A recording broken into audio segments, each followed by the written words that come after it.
Libo-libong pamilya na ang inilikas ng lokal na pamahalaan ng Apari, Cagayan dahil sa malakas na ulan at hanging dala ng super bagyong Nando. Karamihan sa kanila mga nakatira sa mababang lugar at malapit sa dagat at ilog. At para sa iba pang detalye live mula sa Apari, Cagayan, nasa frontline ng balitang yan si Mon Gualvez sa Kubon. Parang ang lakas ng ulan dyan. Kamusta ang sitwasyon? Tama ka dyan, Ruth, dahil nga wala pa ring patid ang malakas na buhos ng ulan at mahahampas ng malakas na hangin dito sa Apari, Cagayan dulot ng Super Typhoon Nando, nagpatupad na ang lokal na pamahalaan dito ng forced evacuation sa kanilang mga residente.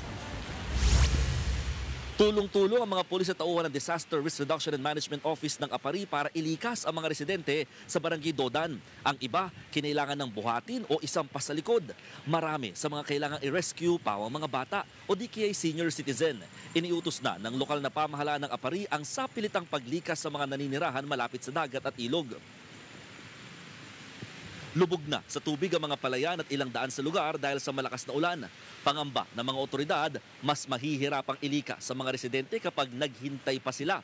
Inabot na rin ng tubig ang mga bangkang ipinuwesto sa mataas na bahagi ng ilog. Nagsasalubungan kasi dito ang tubig na nanggagaling sa dagat at dulo ng Cagayan River. Samantala, napilitan naman magsara ang halos lahat ng establishmento sa sentro ng bayan dahil pa rin sa epekto ng bagyo. Nagmistulan ngang ghost town ang ilang kalsada dahil sa kakaunting mga tao at sasakyang dumaraan.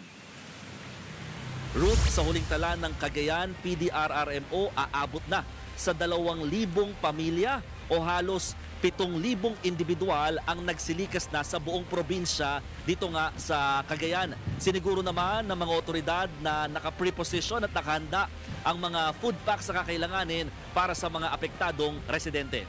Ruth?